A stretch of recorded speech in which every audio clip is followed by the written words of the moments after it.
आज Doubtnut app download करें। Doubtnut पर अपने सभी गणित, रसायन विज्ञान, भौतिक विज्ञान और जीव विज्ञान के डाउट्स का करो सफाया। बस प्रश्न की फोटो खींचो, एक ही प्रश्न को क्रॉप करो और तुरंत वीडियो सोल्यूशन पाओ।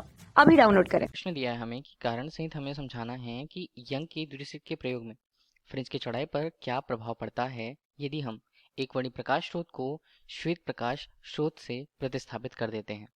तो इसके लिए कारण हमें समझना होगा। तो पहले हम यंग का द्वितीयक प्रयोग होता क्या है एक वर्णी प्रकाश स्रोत के लिए, वो हम पहले देख लेते हैं। देखिए यंग के द्वितीयक प्रयोग किस प्रकार से होता है। यहाँ पर एस हमने रखा है, वो एक वर्णी प्रकाश स्रोत है जो दोनों स्लिटों को प्रकाशित करता है। तो स्लिट का समतल यहाँ पर मौजूद है हमारे पास, और स्लिट के समतल पर दो स्लिटें वहां पर हमारे पास हैं S1 और S2 के रूप में। यदि उनके बीच की दूरी की बात की जाती है तो उनके बीच की दूरी को हम स्मॉल d से व्यक्त करते हैं। ठीक है, अब ये स्लिट समतल है। स्लिट समतल से कोई एक निश्चित दूरी मतलब d दूरी पर हमारे पास एक पर्दा है।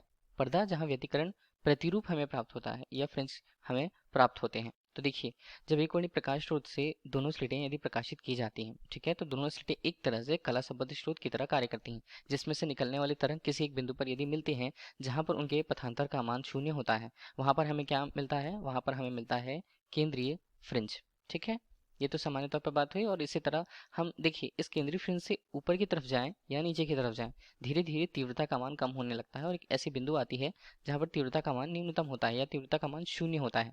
तो हम उसे बोलते हैं प्रथम निम्नस्थ की स्थिति। इसे हमने पी डैश के रूप में प्रस्तुत किया और नीचे हमने उसे पी के रूप में प्रस्तुत किया, जो ऊपर की ओर और नीचे की ओर बराबर रूप से या निश्चित दूरियों पर स्थित होते हैं। क्रमशः वहां से भी हम यदि अब ऊपर जाते जाएं या उससे दूर जाते जाएं, जो केंद्रीय फ्रिंज से दूर की अवस्था होगी, तो हमें फिर से दीप्त फ्रिंज की स्थितियां मिलती हैं, जिसे हम द्वितीयक दीप्त फ्रिंज कहते हैं। ओ डैश यदि हम O1 डैश के रूप में हमने उससे प्रस्तुत किया और यहाँ पर मान जो होगा वो O यहाँ पर 1 के रूप में प्रस्तुत होगा। ठीक है, तो हमें क्रमशः क्या मिले, केंद्रीय दीप्त फ्रिंज मिला, फिर अदीप्त फ्रिंज, फिर दीप्त फ्रिंज, कुछ इसी तरह एकांतर क्रम में हमें स्थितियां मिलती जाती हैं।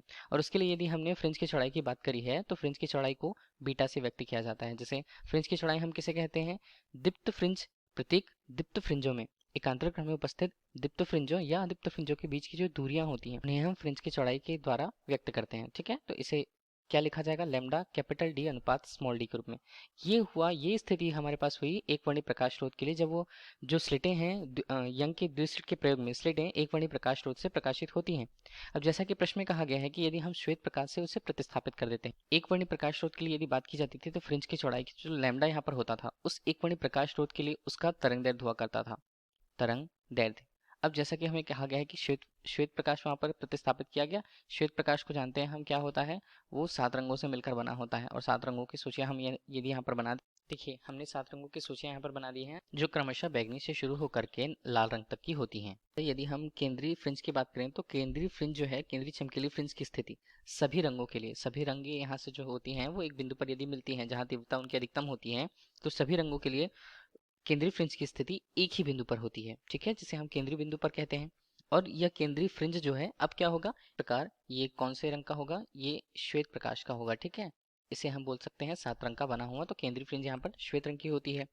अब अन्य चमकीली फ्रिंजों की स्थिति भिन्न भिन्न रंगों के लिए अलग अलग होंगी। जैसे हम जानते हैं बैगनी के लिए यदि हम बात करें तो उसके तरंगदैर्ध्य की बात करते हैं, तो तरंगदैर्ध्य के ऊपर किस प्रकार से निर्भर करेगा। बैगनी रंग का जो तरंगदैर्ध्य होता है लैम्डा से यदि हमने उसे प्रस्तुत कर रखा है, तो लैम्डा वी का मान देखिए सबसे कम होगा इन पूरे रंगों में। इसी तरह यदि हम बात करते हैं यहाँ पर तरंगदैर्ध्य लाल रंग के लिए, तो लाल रंग के तरंगदैर्ध्य का मान सबसे अधिक होगा इन रंगों में। ठीक है, तो इस प्रकार बाकी सारे रंग हो गए इन दोनों रंगों के मध्य ही होंगे।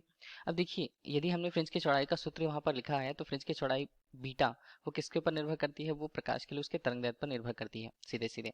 तो यहाँ पर यदि हमने बैगनी रंग की बात करी है, तो बैगनी यहाँ पर हम यदि बोलते हैं तो बैगनी रंग के लिए फ्रिंज की देखिए बैगनी रंग के जो वहां पर तरंगदैर्ध्य है उसका मान देखिए वो कम होता है, तो उसके संगत जो फ्रिंज की चौड़ाई होगी ये हमने वी के लिए रखा, ये भी क्या होगा, ये भी कम होगा। इसी तरह लाल रंग के लिए बात की जाती है तो लाल रंग के लिए उसका तरंगदैर्ध्य अधिक होता है, लैम्डा यहाँ पर रेड। ठीक है, और उसके लिए जो फ्रिंज चौड़ाई होती है लाल रंग के लिए आर के रूप में, वो भी क्या होगी, वो भी अधिक होगी।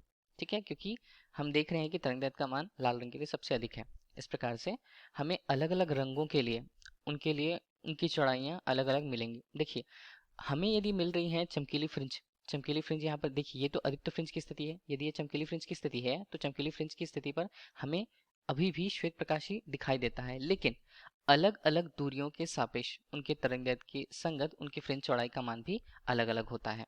जैसे हम देखें तो यहाँ पर यदि केंद्रीय फ्रिंज से किसी दीप्त फ्रिंज की स्थितियां हम देख रहे हैं, तो जो यहाँ पर केंद्रीय फ्रिंज की तरफ होंगी, जो दूरियां केंद्रीय फ्रिंज की तरफ होती हैं, वो यहाँ पर बैंगनी रंग का होता है। ठीक है, जो दीप्त फ्रिंजों की स्थितियां केंद्रीय फ्रिंज की ओर हों वो बैंगनी होंगी। और यहाँ पर बात की जाती है, जो यहाँ पर दीप्त फ्रिंज होते हैं उनके जो दूरियां केंद्रीय फ्रिंज से दूर की ओर होती हैं, वहाँ लाल रंग वहाँ पर मिलता है। अब देखिए, केंद्रीय फ्रिंज की चौड़ाई के अनुसार या फ्रिंज की चौड़ाई के अनुसार ही हम बात करें तो रंगों के आधार पर लाल रंग की फ्रिंज की चौड़ाई का मान अधिक बनता है। तो हम लाल रंग के लिए वो दूरियां अधिक होंगी या फ्रिंज की चौड़ाई का मान अधिक होगा। ठीक है, और बैंगनी का सबसे कम होगा। और बाकी सारे रंग जैसे बैंगनी हैं तो फिर नारंगी, पीला, हरा, नीला, आसमानी, ये सभी रंगों के संगत फ्रिंज की जो चौड़ाइयाँ प्राप्त होंगी वो यहाँ पर अलग अलग होंगी। और बाकी सारे रंगों की हम बात करते हैं तो यहाँ पर जैसे लाल है तो लाल के बाद यहाँ पर हमें थोड़े कम फ्रिंज की चौड़ाई में हमें नारंगी, जैसे इसे ओ के रूप में प्रस्तुत किया, फिर यहाँ पर पीले रंग के लिए, फिर वहाँ पर हरे रंग के लिए, फिर वहाँ पर हम नीचे जाते हैं तो नीला रंग, और क्रमशः नीला रंग यहाँ पर और आसमानी रंग नीचे की तरफ मिलता है। देखिए, तो हमें जब फ्रिंज की चौड़ाइयाँ मिलती हैं दीप्त फ्रिंजों में, तो वो भी फ्रिंज की चौड़ाइयाँ अलग अलग रंगों के सापेक्ष अलग अलग होती हैं। जिनके तरंगदैर्ध्य का मान अधिक होता है उनके संगत फ्रिंज की चौड़ाई का मान भी अधिक होता है। जहाँ लाल रंग के लिए सबसे अधिक फ्रिंज की चौड़ाई और बैंगनी के लिए उसका मान कम होगा। इस प्रकार से हमें चमकीले रंगों में ही यहाँ पर दीप्त फ्रिंजें जो हैं केंद्रीय दीप्त फ्रिंज के अलावा भी प्राप्त होती हैं। यह इस प्रश्न का उत्तर होगा। धन्यवाद। कक्षा 6 से 12वीं से लेकर नीट, IIT, JEE वो एडवांस के लेवल तक 1 करोड़ से ज्यादा छात्रों का भरोसा। आज ही डाउनलोड करें डाउटनेट ऐप या व्हाट्सएप करें अपने सारे डाउट्स 8400 400 400 पर।